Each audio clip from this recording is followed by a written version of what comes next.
A boy's best friend is his mother. It's Rebooty and the Beast, a podcast in 2 parts. I'm Ann Burke. And I'm Matt Molinaro, and in the first episode, we review an original piece of media, and in the subsequent episodes, we discuss the reboot. So that's right. Welcome. Yeah, and this is the original piece of media episode. We're doing 1960s Psycho. Psycho. I feel like we've teased this on the podcast before. Like we've considered doing it multiple 100%. times. Yes, definitely. Like it. We have a spreadsheet where we keep a list of what we've covered, our ratings and all of that. And Psycho has been on that list. And I just keep inserting new rows for the episodes we've actually done. So we've been talking about Psycho probably since like the 6th episode or something like that. Yeah, so we're finally there. Yeah. Don't go psycho. Don't go crazy. Have you seen this before, or was this your first time? It was my first time actually seeing it. I mean, I've obviously seen clips from it. Sure. I have not seen the reboot either, so yeah. I haven't seen a version of it really. But I've just seen, like, you know, every cartoon and TV show has done a Psycho episode at some point. Yeah, the shower scene. Yeah. But I've never actually seen even the iconic scenes in entirety, really. Yeah. Have you seen this before? I don't think so. No, I definitely have not. I've seen, I think, clips of it, like probably when I was in like a film studies class, I saw like excerpts of it because it's such a foundational like horror film. Mm-hmm. But I've never seen it start to finish. Are you a theme park type person? I feel like you're not. I'm not. I'm really not. Okay. I have some memories about this movie with Disney or Universal. I don't know which park it is that has this Psycho. Probably Universal. Okay. Doesn't sound very Disney. I don't know anything about this kind of stuff. Who owns the rights to what, when, and how? Okay. It's one of the big parks. But they have they have a ride, or they had a ride or experience, whatever you call it. You wait in line for it like it's a ride, but it's like a thing in parts. And I think part of it is a small little you sit on it sort of ride. But the main event is it's all Psycho themed, and you're able to, the idea is you're being guided on a tour by, you know, an actor who eventually is part of the show, but you're being guided on the tour through the original set of Psycho. And I think it had some original set pieces, which was kind of cool. And you got to sit in like a studio soundstage and watch them, how they kind of film this type of thing and like do the fake rain and do all that kind of stuff. And that was really cool. I remember as a kid, like sitting in the audience. I've seen it multiple times where they do this show and you get to see how they do the fake rain and all the fake lighting. And, you know, as a little kid, that was like the coolest thing in the world. Obviously, to my parents, they were probably like, yeah, lights, camera, action, who cares? Yeah. But one cool thing that they did is they used to allow audience participation. Okay. And I'll never forget it. And this is just such a funny memory. My dad volunteered. He's a ham. And he had to be Norman Bates in like a scene. Oh my God. The scene that he had to be Norman Bates in was, spoiler alert. There was no spoiler alert. It's 1960. He is dressed as his mom. And so my dad, pastor, had to be dressed in drag, basically. Oh my God. As a little kid. And he loved, I mean, he was a ham. He had to act, you know, they told him a few things to do. I think it was, you know, filming him stand alone for the shower scene. And then they like cut and spliced it in and they showed you how they did that. But now looking back, this buried memory is coming back. And I'm like, wow, my dad was in drag. If he only had that. That is so funny. That was probably a lot of where I got my Psycho references from, to be honest, was that ride experience. Oh, man. Okay. Well, so this is 1960. Yes.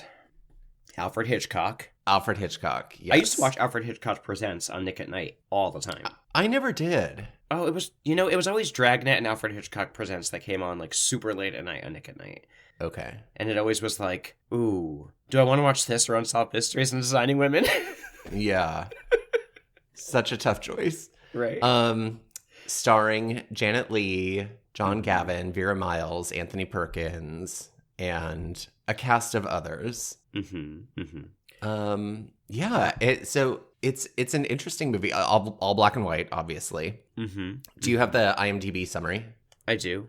It says, a secretary on the run for embezzlement takes refuge at a secluded California motel owned by a repressed man and his overbearing mother. It's pretty good. Yeah, I mean... It buries the lead big time. Well, yeah, you kind of have to, I feel like, for a horror movie, right? You should, I think. But some of these summaries we've read, I mean... I know. It's basically the whole synopsis. True, yeah.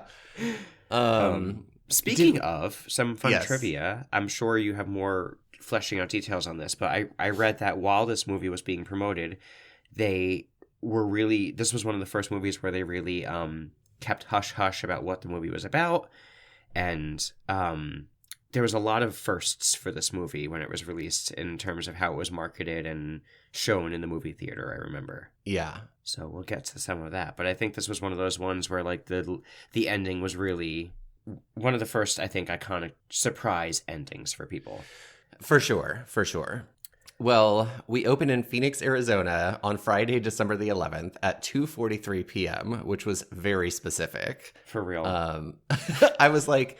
at first I was like, is there a murder about to happen and does the time matter really significantly? But it was so specific in a way that I don't think we really needed.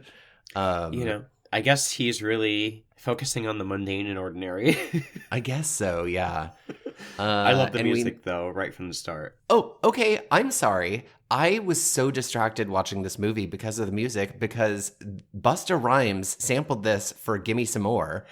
And that's all I could think about the entire time I was watching this movie. Oh, I love Busta Rhymes, Give Me Some More. I love Busta Rhymes in general, but Give Me Some More, is taking me back. Remember that video?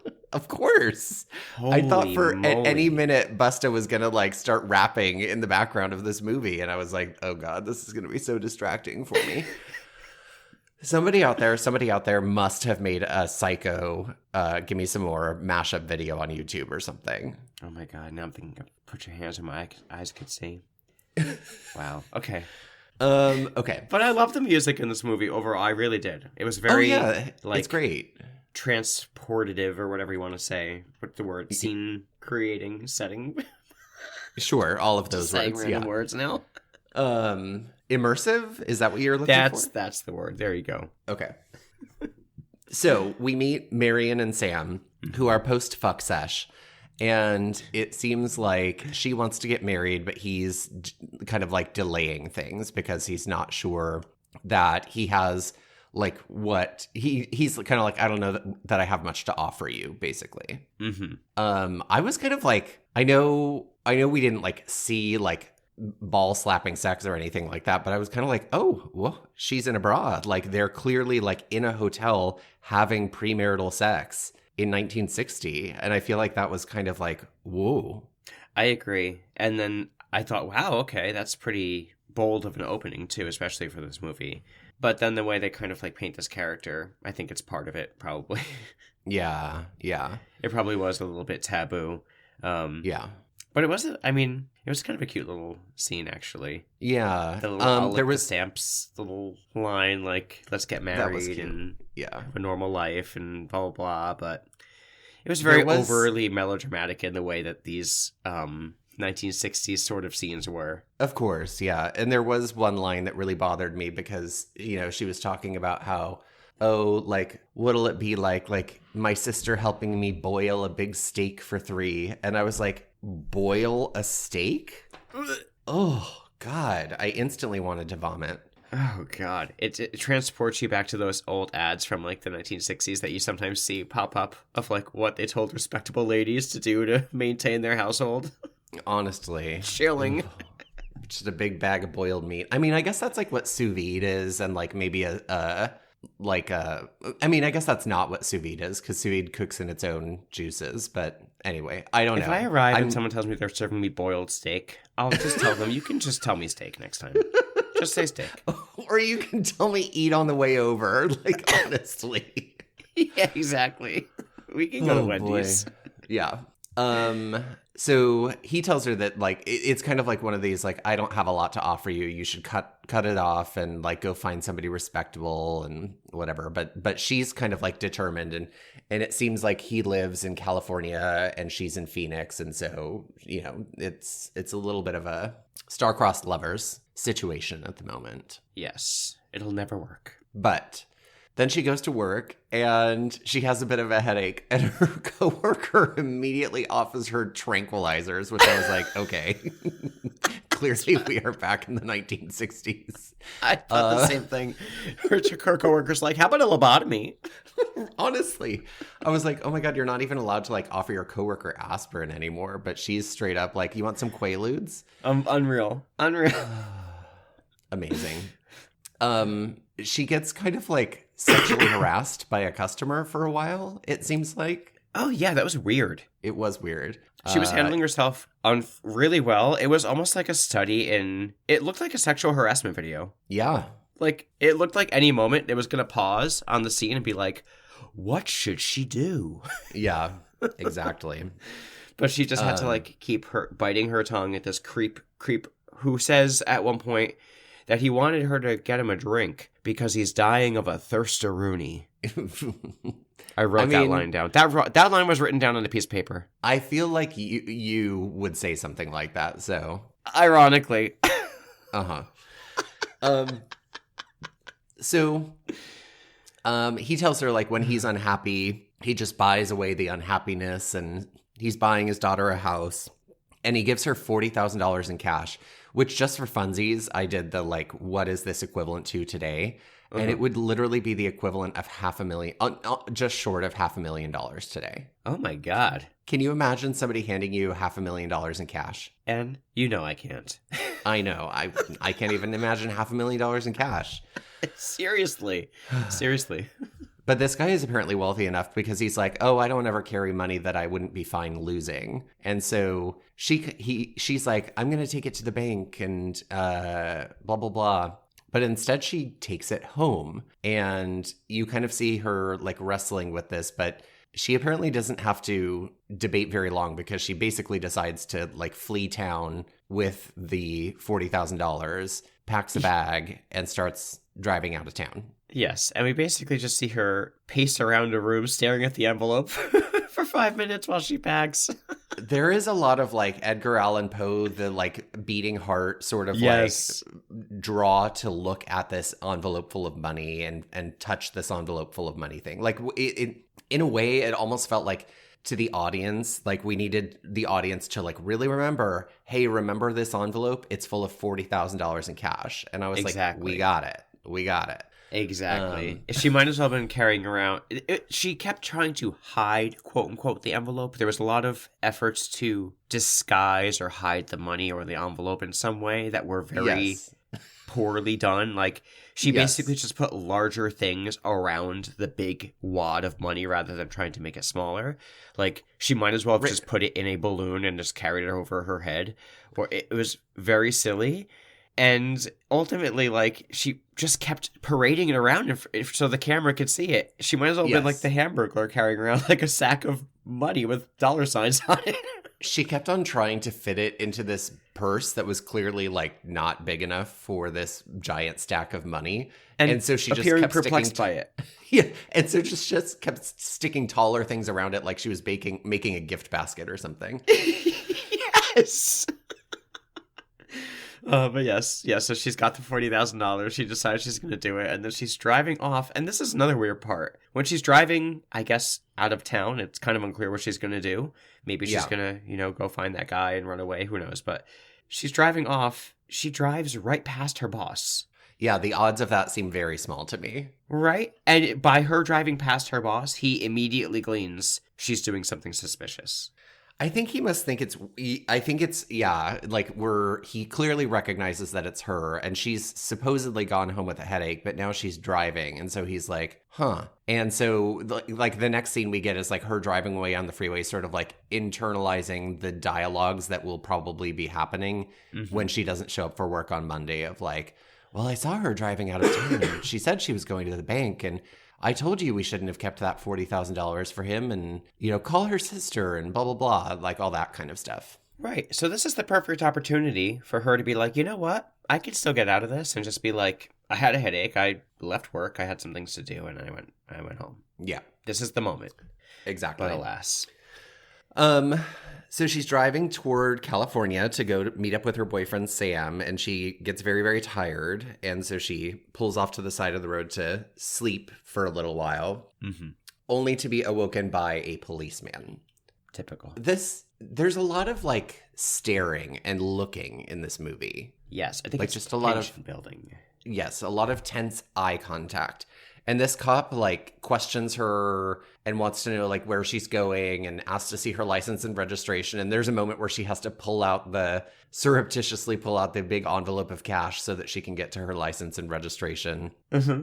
And as she's pulling it out, it goes cha-ching, cha-ching. Yeah, just to quiet it down.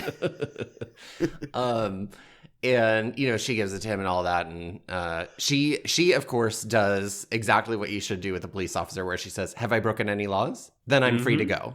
So I was like, work 1960s, like exactly the only thing you should be saying to a police officer. Exactly. And he actually was like, okay, fine, see you later. But then he like stalks her. It's really weird. Yes, it's very weird. It's very tense. He stalks her to a car dealership, really not far from it, really nearby. I guess that's the other way of saying really not far by, LOL. She is buying a car, and we'll talk about the money and all that in a moment, but she's buying a car at this car lot probably because she wants to, you know, not be tracked. Right, but he's watching her do the whole thing. Right across the street, standing outside of his police car, staring at her.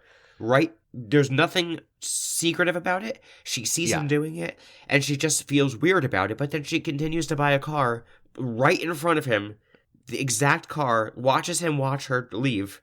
Where was the secret here? What are you doing? This is not secretive at all. It's weird, but it's not secretive. It's very suspicious. It's very, during this whole scene, I was like, man, if she thinks she's like covering her tracks, she is doing a really bad job of it, because there's nothing subtle about this. Like, even just like the fact of like, oh, I bought a different car like the day after this money went disappearing, like that alone is suspicious enough. But the fact that a police officer watched you do it the whole time after pulling you extra over, suspicious, and getting your license and registration and knowing who you are. Yeah. It's bizarre. And she also acts really suspicious at the car dealership because she buys it in $700 cash plus the cost of her car, I think. Yes. What's $700 cash in today's money? I'm curious. It was something like $7,000. So she just like handed over $7,000. Also suspicious. Well, even more suspicious, with the police officer watching, she almost drives away without any of the belongings in her car, which includes like her luggage and everything. Right. It just made no sense. I just didn't see any. Well, I guess I see the point to it for later, but it just felt like a weird way to do this. Yes. So then, you know, she continues driving. It starts raining really hard. And so she decides to stop at the Bates Motel because she can't really see the road anymore. I would have died. That was very scary. It was scary. I hate driving in the rain. Ugh. Me too. And we've seen a couple movies now. Just Suspiria. I almost called it Disturbia. Suspiria, when they were driving in the rain, made me nervous. This driving in the rain made me nervous. A lot of these driving scenes make me nervous. Remember, what was the movie? Freaky Friday with Jodie Foster. I was freaking out when they had her driving the car. Oh God, I forgot about that full-on like clown chase where they like drove through aqueducts and like over ramps and sent cars flying into lakes and stuff. Getting cut in half, yeah. Anyway, I forgot about that. So anyway, she drives off to the Bates Motel, and it was so iconic seeing that scene of the motel sign. Yes, and the thunder and the rain. I was like, oh, okay. I feel like this is all sort of like, now I know what I'm watching, you know? Yeah. So no one's at reception, but she sees someone in the windows of the big house. I think she sees a woman in the window, and she like goes back into her car and honks for attention. Like a maniac. And eventually down comes Norman Bates. Yeah. Controversial opinion. Everybody on the internet can fight me. Everybody can fight me, and I don't care. I think he's really hot. Oh, he was hot. Okay, good. All right, thank you. Oh, I thought he was very cute. I was like, okay, he's got. I mean, I think that's kind of the vibe of him. He's very like awkward but cute. You know, unassuming. Yeah. Did you know the actor who played him is gay? No. Yeah. Yep. Yes. Okay. So he like asks her questions that are like probably a little bit invasive or creepy or whatever. And she says she's from Los Angeles because she like looks at the newspaper that's sticking out of her purse that says Los Angeles. And she's like, Los Angeles. And he like takes her to her room and he invites her to name. Yes, she uses a fake name to sign in at the registry.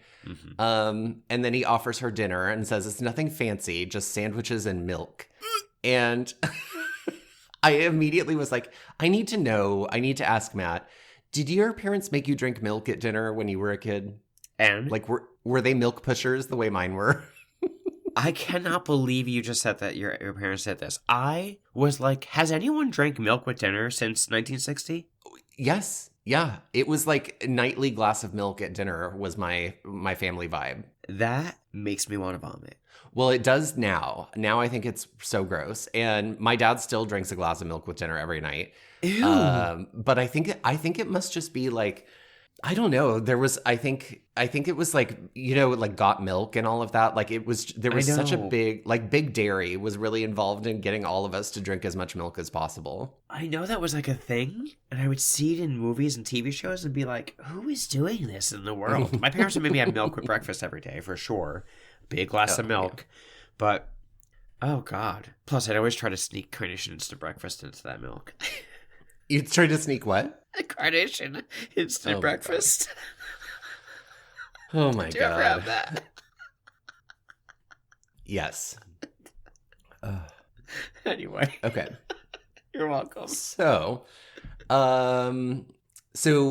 he takes her to her room and he's like, "Oh, I'll take you up to the house and we can have sandwiches and milk," and gives her time to unpack.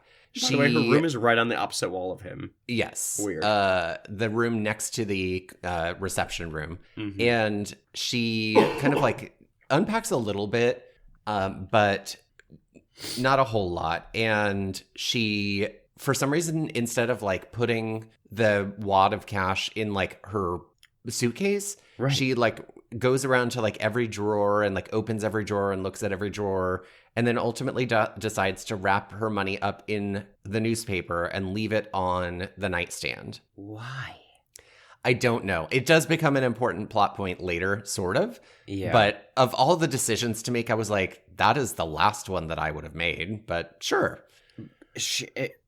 Yeah. Yes. It's the most bizarre thing I've ever seen in my life. Maybe not my life. But while she's doing this, she hears Norman and his mother arguing, and the mother is screaming that she doesn't want him bringing some strange woman into her house. And so then a few minutes later, he shows up with a tray of food at her hotel room and says, like, it's warmer in the office. Why don't we just eat in the adjoining parlor, which is full of taxidermied birds. Oh, God, right? That was really bizarre immediately. Very bizarre. The mother's voice, by the way, is like a witch. Shrill. It's literally like the definition of shrill. Yes, exactly. And she says things like that the woman has a cheap, erotic mind. Yes. You know what I didn't look up was who does the mother's voice. It wasn't him, was it? No, well, it says the three voices were used for the mother's voice. It was Virginia Gregg, Paul Jasmine, and Jeanette Nolan make uncredited appearances as the voice of Norma Mother Bates. They were used interchangeably except for the speech in the final scene, which was performed entirely by Virginia Gregg. Interesting. Okay. Interesting. Indeed. And also, I have a question about the voice. Yes. Are we to believe that she's hearing the voice? Like, yeah, because she mentions the argument. Yeah, so she hears the mother's argument with Norman from her hotel room through the rain from the house up on the hill. What? Uh-huh. You just have to trust. Maybe there was really good acoustics or something. Yeah, it's part of the lore of the Bates Motel. But it literally did sound like they were standing outside of her hotel window screaming at each other. Yeah. That was the one thing that I kept wondering, like, what are we supposed to be gleaning from this and how? But back to the taxidermy birds. Yes. So they kind of like she awkwardly eats sandwiches by like ripping them apart. And they have a conversation where he kind of talks about his mother and she's asking him questions about, his relationship with her. And like, do you go out with friends? And he says, a boy's best friend is his mother. Yeah. And bye. Yeah, immediately I would have been gone. Also, by the way, literally at this point, they both talk about how the rain has ended. And I'd be like, oh, because minutes ago, she was like, oh, I'm only 15 minutes away from my destination. The rain is now over. I'd be like, you know what? I paid for the room, keep the money, but I'm going to go on. Yeah, thanks for the Sandy. Thanks for the sandwich. I'm going to go. See ya. Enjoy your mommy, who screams so loud that I can hear her from here. Instead, they have kind of sort of philosophical dialogue about life, and she talks about how we're all in our own private traps and none of us can get out. And he says, like, sometimes when she talks to me like that, screams at me, I want to curse her and leave her forever. And then he says, maybe I misheard him, but I swear he says, at least a fire. Like, did he just say, like, I'd at least like her to burn to death in a fire? And she's like, yeah, ooh, that makes sense. I think he said defy her. At least defy her. Okay, that makes a lot more sense, because I was like, she's reacting very calmly to the fact that he said he wants to set his mother on fire. I mean, it wouldn't be totally weird. There's been some weird things, but yeah. Yes, including one of the other lines that I thought was too gross for an opening quote, which is he mentions that, like, she used to have a boyfriend or whatever, and he says the line, a son is a poor substitute for a lover. Ew. Whoa. So foul. Got to go. Yeah. And there was a moment where she kind of talks about how if it's so hard for him to be around her, like, why not put her ... someplace? Oof. And he infers that she's talking about a mental institution, and kind of like loses his cool. And like, I think this is one of my favorite moments of his acting, is he is like weird during this conversation, but he sort of alternates between like friendly, like kind of boy next door. And then when she mentions a mental institution, he's like, I bet you've never even seen the inside of one of those places, and kind of like talks about how horrible it is. And he's like leaning forward and getting really intense. Yeah. And then immediately like starts leaning back and smiling again. And I just thought that was like a really fun, subtle, I mean, not super subtle, but like watching him switch his facial expressions there is really fun. Yeah, I thought it was pretty subtle, especially for how you see it done in other ways when there's like another personality taking forth or whatever. Yes, it could be true. So corny and so jarring, the way they like kind of switch between the sort of I lost my composure moment. Yeah. I thought it was really well done, honestly, as well. I honestly don't even know what movie it is, but I have seen it a million times in a meme. But it's like, that wasn't me. That was Patricia. And it's like a well-known actor with his head shaved. I think it might be like James McAvoy or something. Does that ring any bells? John Malkovich? Not John Malkovich. John McAvoy? I don't know. He was like an X-Man. Is it Splice? Maybe. And does he say the line, that wasn't me, that was Patricia? I think so. Let me just look it up. Yes. Okay. In Splice, he has allegedly multiple personalities. Yes, yeah. That's Split. Split, it's called. Sorry, not Splice. That's another movie that's probably not good. Who knows? Anyway, speaking, just when you mentioned like there are other ways movies could have done it, I was just like imagining like a sudden shift in camera angle and like the person being like, that was Patricia. Mm-hmm. Exactly.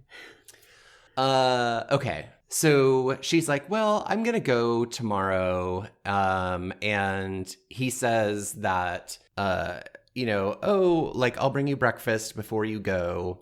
What time? And she says very early, dawn. And I'm like, who wants breakfast at dawn?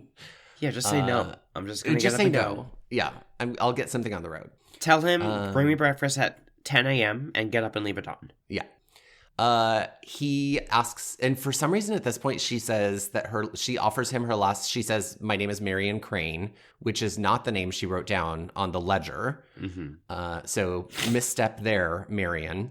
And then she goes to her hotel room, and you see him pull a painting off of the wall in the office and stare at her as she's undressing. And it's very voyeuristic and like a really cool like close-up shot of his eye watching her. Mm-hmm. And I really liked the camera work and all of that in that scene. Yeah, exactly. And it felt very much like a old what's the word I'm looking for? Like Betty Page style, like peephole looking through video vibe. Yeah. Like he was being very. It wasn't clear that he was like getting what his enjoyment out of it was. Yeah. But you could tell it like brought him some sort of thrill, you know? Yes. But it wasn't so specific, like on the nose, like he's getting like some sort of sexual arousal. It was sort of like, I liked that. Because I expected it. When I saw him doing that, I'm like, okay, it's going to be like some kind of, okay, I'm just trying to jerk off to you, basically, kind of thing. Yeah, for sure. For sure. But then he covers it, goes up to his house and kind of like sits and like is sort of like agitated, and we don't really know why, but we cut back to her in the bathroom, and we get the infamous bathroom scene where it looks like an old woman comes in and stabs her to death with a knife with the infamous music from Psycho. Yeah. And the Bosco or whatever type of chocolate syrup that they use for the blood. Yes. Yeah, I read one thing that said like Bosco and another that said Hershey's, and was like, who cares? But it was chocolate syrup regardless. I feel like that was like one of the oldest pieces of movie trivia that I can remember knowing as a kid. Oh, really? Was that they used chocolate syrup for the blood in Psycho? Yeah. I used to think I was so cool for knowing that. I'd never seen the scene in its entirety. It was pretty cool. Like it wasn't super graphic. It's just very suggestive, and yes. They do the whole, like, you know, ripping of the curtain, which I love. That's so iconic, that moment. Yeah. And then she's lying there, and they, like, close up on her eyeball. Yeah, that was such a cool shot where they, like, close up on her face on the floor, starting with her eyeball, and kind of, like, zoom out. Yeah.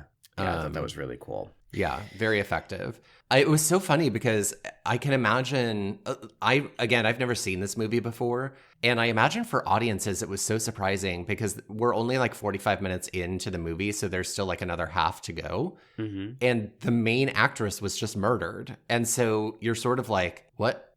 It like, I had a moment of like, is she really dead? Because it was just surprising to me to have like who is essentially going to be what I thought was the person throughout the length of the film suddenly be dead. Same here. And that's when Norman is like, oh, I think he hears his mom, or he's having an argument with his mom, or he somehow finds out that his mom did something. Right. Yeah. We hear like a supposed argument between them where you hear like, is she dead? And like, whatever, and oh god, there's blood, and mother, oh god, mother, blood, and so he runs down over to go clean it up. Can we talk about him cleaning up the scene? Go for it. He's cleaning up a murder scene where a woman was just stabbed to death in the shower. No soap.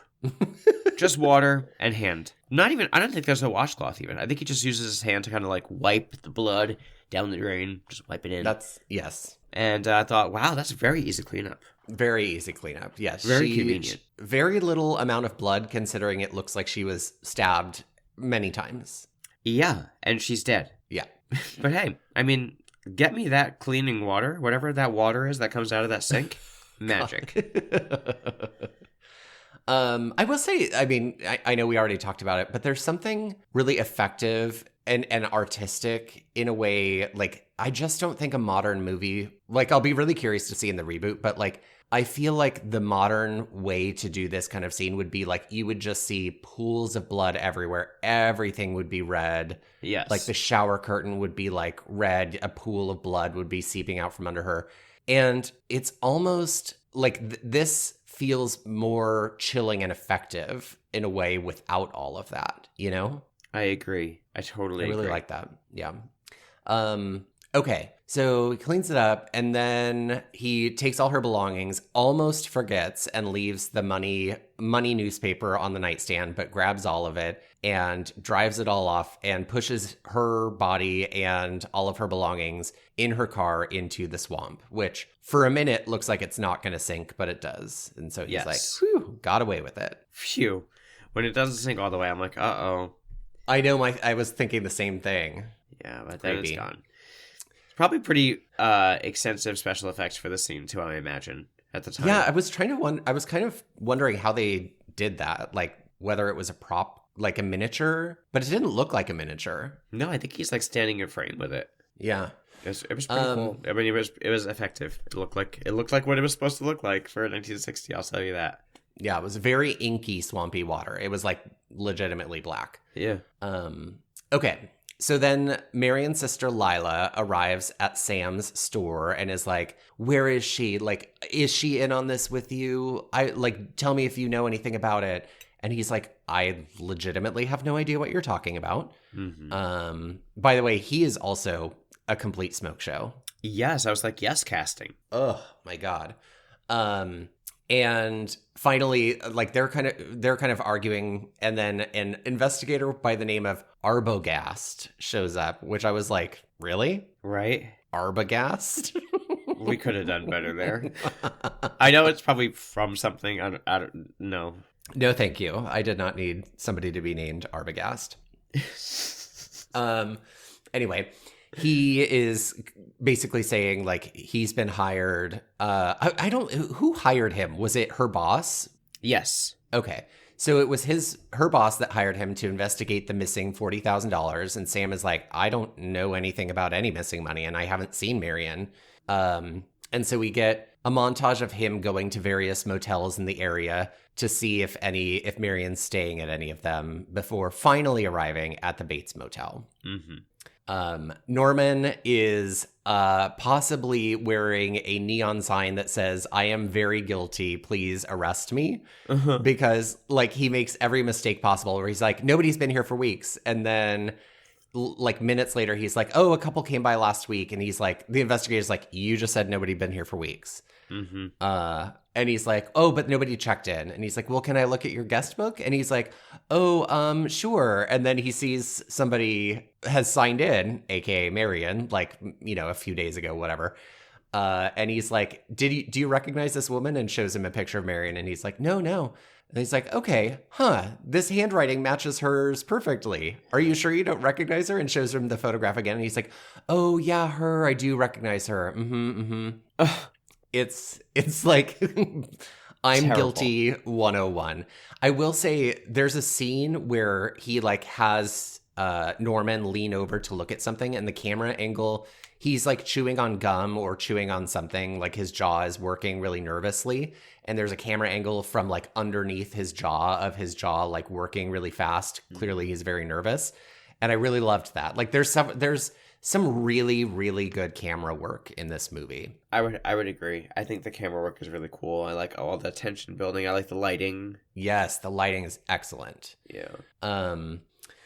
So the Arbogast is like onto something. He mentioned Norman makes a mistake and says like his mother spoke with Marion, and he's like, "Oh, well then can I speak with your mother?" And he's like, "Oh no, absolutely not. Sorry, no, she doesn't see anyone." And he's like, "Well, you just said she spoke to Marion, so I'd really like to talk to her." Mm-hmm. Norman's like, "Nope, absolutely not." So Arbogast goes and calls Lila, and tells her like, "Listen, she was definitely here. I'm gonna go try to talk to her in the house. I will call you in an hour or less." Mm-hmm. So he just straight up walks into the Bates house that's next to the hotel without knocking, without saying like, "Hello, anybody here?" He just walks on in. Yeah. Which is very bold to me, especially if you're investigating a potential disappearance. But yeah, and you can't find the girl here, and you're suspicious already. Yes. Okay, and then he goes upstairs and like is about to like investigate a doorway when across the doorway, what looks like an old woman leaps out and stabs him to death and like pushes him down the stairs. I will say the pushing down the stairs camera work wasn't very effective to me. No, this looked very bad. It looked very like Bewitched. It all happened sort of very quickly, and it didn't happen with a lot of care. It was all very strange. It didn't feel effective. It didn't feel like very scary. Like the tension of him walking up the stairs was more scary than him actually getting stabbed. Correct. And he didn't look like he really fell down the stairs. I read, well, yeah, I read trivia about this movie, and ironically, apparently this scene got filmed like twice. There was somehow it like got filmed without like Hitchcock there or something like that, and then he made them reshoot it, and I was like, I want to see what the other one looked like. Yeah, I think I because read this that one didn't. he was very like dogmatic about what he wanted, which Yeah, I think that's how he was. yeah.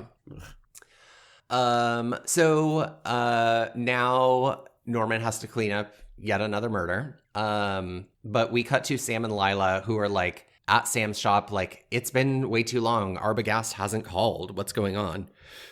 And so Sam is like, I'm gonna go to the motel. And he does, but like Norman's busy burying Arbogast's body in the swamp, so he doesn't there's nobody there to answer him, and he sees an old woman in the window, but nobody would come to answer the door. So they go talk to the sheriff, who they pressure into calling Norman at the Bates Motel. In the middle of the night. In the middle of the night.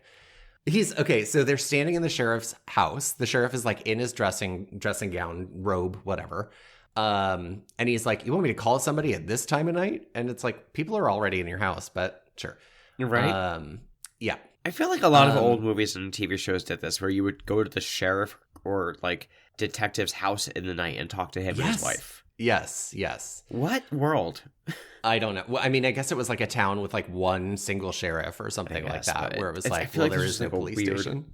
Thing I thought was a thing that would ever happen. Yes, agreed. So he calls Norman, and Norman's like, nope, everything's fine. Never met a man named Arbogast, never stopped by here. And so the sheriff is like, oh, he probably just found Marion and found the cash and skipped town with her. Something like that. But then Sam mentions that he saw a woman in the Bates house, and they're like, well, his mother's been dead for 10 years. She died in a murder-suicide. Like, she killed the man that she was involved with and then died by suicide. And they're like, are you sure it was an old woman? And he's like, yes, it was definitely an old woman. And they're like, well, if that woman is Mrs. Bates, who's buried in the cemetery? Dun, dun, dun. Dun, dun, dun.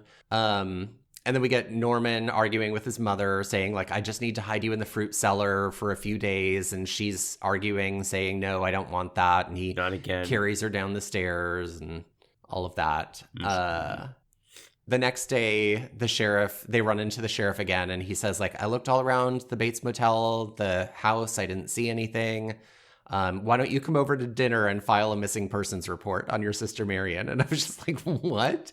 Again, it's a different time, and it's a movie, and it was, maybe in a small town, but it just cracks me up of like, just tell me all the details of your missing sister over some macaroni casserole, okay? Yeah, or some roasted steak, or boiled some steak. Boiled beef, some boiled steak. God.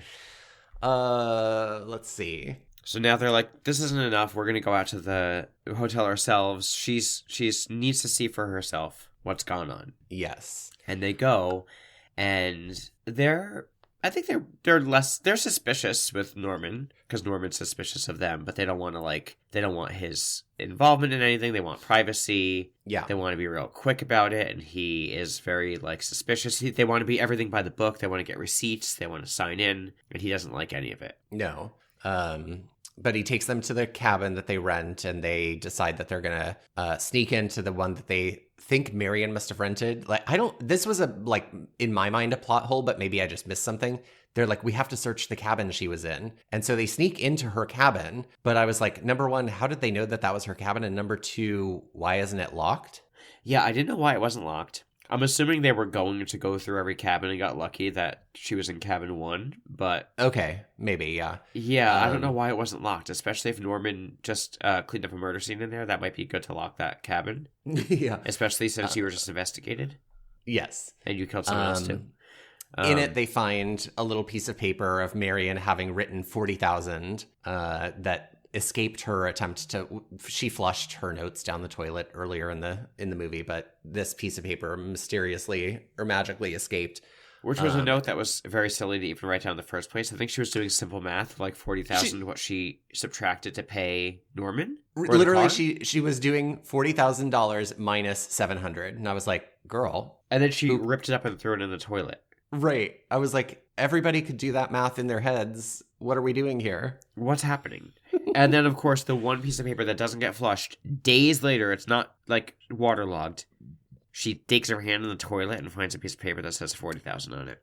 I think it fell next to the toilet. That's my theory. Okay. I thought she was in the toilet. I was like, girl. No. I mean, Ugh. I guess it's your sister, but still. So they think for sure she was there. They see that there's no shower curtain in the bathroom, and they're like, we've got to sneak into the house. So Sam decides he's going to distract Norman in the office while Lila sneaks into the house. And then we get the most homoerotic scene possible of Sam and Norman. I was like, these two are gay for each other. I wrote there's a lot of sexual tension with Norman here. A lot. I feel like they would have been able to distract him longer if they had just been jerking each other off behind the concierge desk, because there was a lot. There was a lot of sexual tension. It was going in that direction, 100%. For sure. Yeah. I was like, Maybe it's him. So Lila sneaks around the house. She gets spooked up a couple of times and finally ends up down in the cellar. Don't forget to talk about when she goes up into the bedroom and the bed has an indent of his mom's body in it. Oh, I forgot about that. Gross. Yes. Super gross. Gross. And down in the cellar, there's like one single swinging bulb. Very cool lighting in this scene. Very, very cool lighting. Mm-hmm. And she like reaches out and touches, Norman's mother's body. Oh, sorry, Norman's mother. And it spins around and it's the carcass of Norman's mother. She's clearly been dead this whole time. And she hits the bulb with her hand and it starts swinging violently around the room as she screams. And in walks Norman to attempt to murder her, but is subdued by Sam just in the nick of time. Phew. And by the way, Norman's costume as his mom is very low. It's not even day drag. It's like it's Halloween costume. Yeah, it's Halloween costume. Come on. Commit. It's Party City. It's Party City. Go back to Party City where you belong.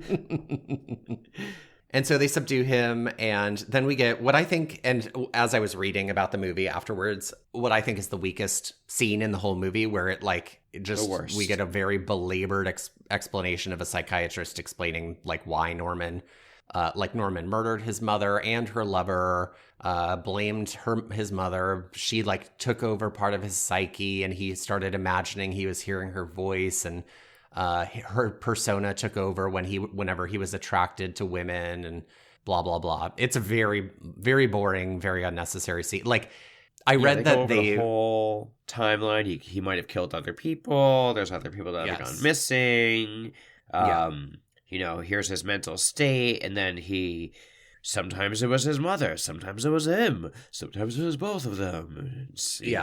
Whatever. But it was never just Norman whenever something bad happened. It was always both him and his mother, or just his mother. Just her. Because he was trying to be his mother. And I read that so corny. the whole reason for this scene was because like the studio, like Hitchcock apparently hated this scene and didn't want it in the movie, but the studio like apparently kind of demanded it because they weren't sure the audience would understand otherwise. And it's like, I think you can give a little more credit to people that they would have gotten it. But yeah, sure. It was very much like that Matlock or Murder, She Wrote moment. Let me just recap everything for you all here. Or the Scooby-Doo unmasking. Yes. Cornball. But I did really like the ending of like him kind of like in his mother's voice, like talking to himself about how they'll see how harmless I am, and look at this fly on my hand. Like I won't even swat it away. Like she wouldn't even harm a fly. And he has this, what I have always known associated with Stanley Kubrick, the like Kubrick-esque smile of like head down, eyes up, creepy smile. Ooh, yeah. And that's kind of like not quite the closing shot, because then we see like the cars getting dragged out of the swamp, and that's basically the end of the movie. Yeah, I like that when he smiles, it's like they like overlay the skeleton face on his face too. Yeah, it's a creepy last scene.